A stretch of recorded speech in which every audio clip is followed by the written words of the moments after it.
Assalamualaikum warahmatullahi wabarakatuh. Selamat berjumpa kembali di channel saya Mawanugraha. Kali ini saya akan berbagi cerita tentang mengapa agama Islam mengalami kemunduran. Saat era Majapahit dan sebelumnya, mayoritas agama di Nusantara adalah Hindu dan Buddha. Tetapi di kalangan rakyat kecil, sebenarnya masih banyak yang menganut animisme dan dinamisme. Ajaran Hindu pada kaum terpelajar saat itu kuat dengan perbedaan strata sosial yang dikenal sebagai kasta Brahmana, Ksatria, Waisya, dan Sudra, yang kemudian dikenal juga sebagai Caturwangsa. Yang saat ini Caturwangsa tersebut telah bergeser maknanya menjadi Caturwarna. Caturwangsa saat itu menyebabkan celah masuknya Islam yang egaliter, yang tidak mengenal strata, dengan menganggap semua manusia sama derajatnya di sisi Tuhan. Pada titik ini, masuknya Islam menjadi harapan indah bagi para kaum terpinggirkan saat itu. Islam semakin bersinar karena dihadapkan pada budaya istana sentris, budaya ningrat dari kaum ksatria yang terkesan merendahkan manusia lain dengan pengelompokan kasta. Bahkan ada ulama yang mengatakan pada era pra-Islam masih ada upacara persembahan dan makan daging manusia yang semua itu tidak diperbolehkan dalam Islam. Pada titik itu, Islam menjadi agama yang membuat nyaman rakyat jelata karena rakyat jelata lebih termuliakan, menghilangkan kasta, menyamakan semua manusia kecuali pada amal baiknya, bukan status saat dilahirkan. Yang kaya juga harus menolong yang miskin melalui sedekah. Itulah nilai Islam yang memikat saat itu. Sungguh sangat masuk akal jika penduduk Nusantara saat itu berbondong-bondong masuk Islam dan meninggalkan agama lama. Berdirinya Kerajaan Perlak di Aceh, menyusul kemudian Kerajaan Samudra Pasai dan kemudian Kesultanan Demak adalah capaian terbesar umat Islam saat itu yang mengindikasikan Al-Islam telah menjadi agama yang mengalahkan dominasi agama lama. Dan perkembangan itu terus menunjukkan tren yang meningkat dengan semakin besarnya Kerajaan Demak yang pengaruhnya mencapai Cirebon dan Banten. Namun, dominasi Al-Islam sebagai agama Nusantara dari agama para penguasa hingga kaum wong cilik saat itu tetap tidak mengubah karakter manusia yang haus kekuasaan, sehingga intrik antar keluarga kesultanan untuk berebut kekuasaan tetaplah terjadi. Intrik-intrik kekuasaan itu pada akhirnya memunculkan Kerajaan Pajang yang kemudian disusul Mataram Islam.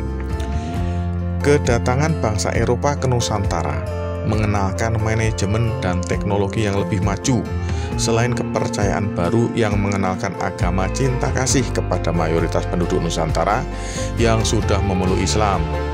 Setelah melalui perjuangan panjang melawan penjajah Eropa, dalam hal ini adalah Belanda, merdekalah Nusantara sebagai negara Indonesia dengan dominasi penduduknya beragama Islam. Meskipun selama 350 tahun agama Kristen diperkenalkan, itu tidak mampu mengubah agama penduduk Nusantara secara signifikan karena kontradiksi nilai, mengajarkan kasih sayang kok menjajah, merendahkan dan mengeksploitasi penduduk Nusantara. Setelah deklarasi kemerdekaan pada 17 Agustus 1945, Indonesia memasuki era mempertahankan kemerdekaannya dari usaha kembalinya penjajah. Pada fase ini, Al-Islam menjadi sumber tenaga penduduk Nusantara dalam melaksanakan perjuangan mempertahankan Indonesia. Kita ingat pakikan Allahu Akbar Bung Tomo yang membakar rakyat Surabaya ketika melawan sekutu, yang teriakan Allahu Akbar itu didukung resolusi jihad ulama. Pada masa pengisian kemerdekaan pasca agresi militer Belanda kedua, umat Islam telah mengalami kemenangan gemilang dengan kekuasaan mengelola diri sendiri. Penguasanya Muslim, rakyatnya mayoritas juga Muslim. Prinsip pengelolaan negara juga mengadopsi nilai Islam yang dituangkan dalam Pancasila. Tetapi ternyata mengisi kemerdekaan itu tidak mudah. Menyejahterakan diri sendiri pun tidak mudah, meskipun Tuhan memberi modal dengan memiliki kekayaan alam yang berlimpah. Kesejahteraan yang tidak kunjung tercapai secara merata menimbulkan protes-protes atas ketimpangan yang pada akhirnya banyak terjadi pemberontakan. Pada puncaknya terjadi G30 SPKI yang meletus yang ingin mengganti sistem pemerintahan. Komunis di Indonesia digambarkan sebagai orang-orang yang tidak percaya Tuhan, meskipun banyak kalangan mereka yang berasal dari keluarga kaum ulama. Tumbuh suburnya komunis saat itu menunjukkan mulai terjadinya indikasi bahwa para pemimpin negara yang mayoritas muslim ternyata belum sepenuhnya mampu mentransfer nilai Islam sebagai amanah dalam mengelola negara yang menyejahterakan rakyat secara adil.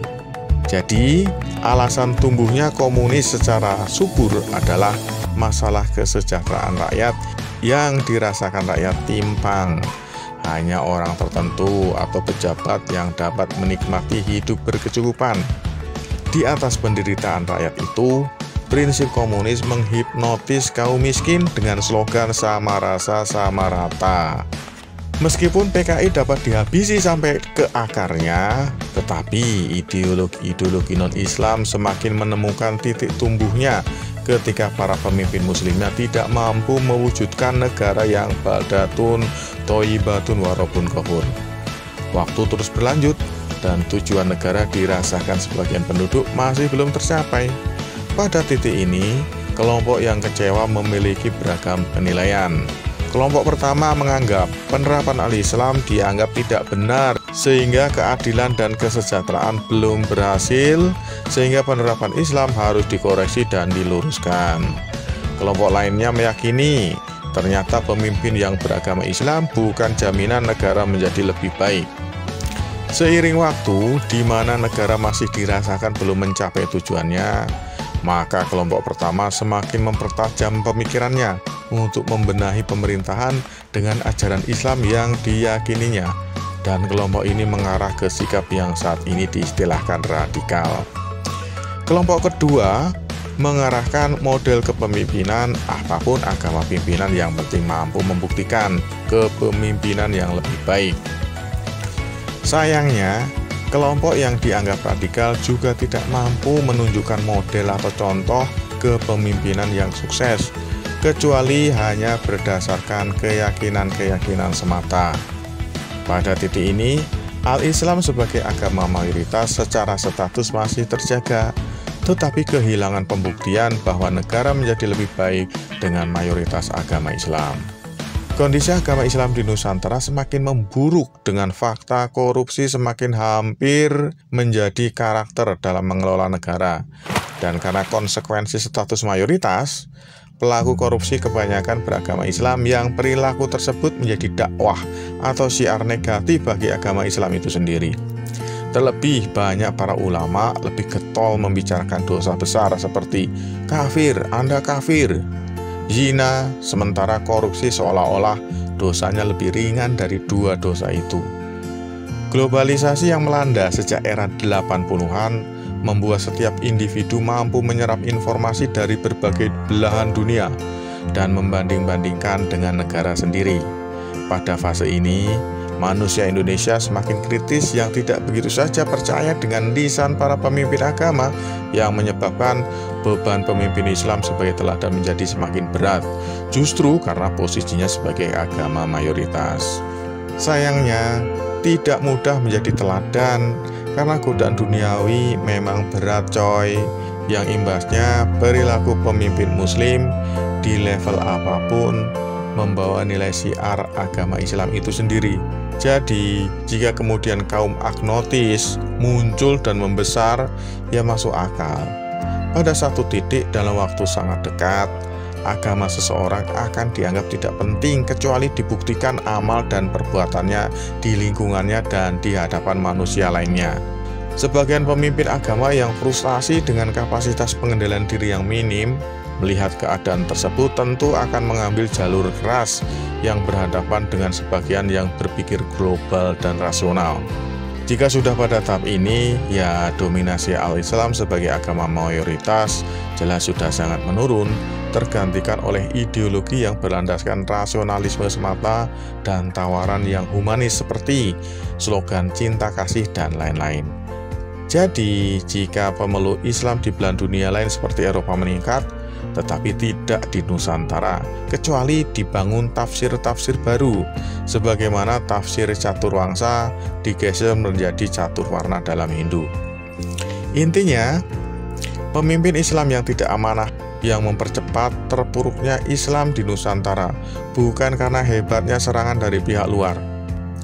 Juga, tidak usahlah kita teriak-teriak seolah-olah pembela Islam yang utama, sementara kita masih doyan uang-uang yang tidak jelas. Semoga semua menjadi pelajaran dan peringatan bagi kita semua. Saya akhiri, mohon maaf jika ada salah kata. Jangan lupa share, like, subscribe jika setuju. Saya tutup. Wassalamualaikum warahmatullahi wabarakatuh.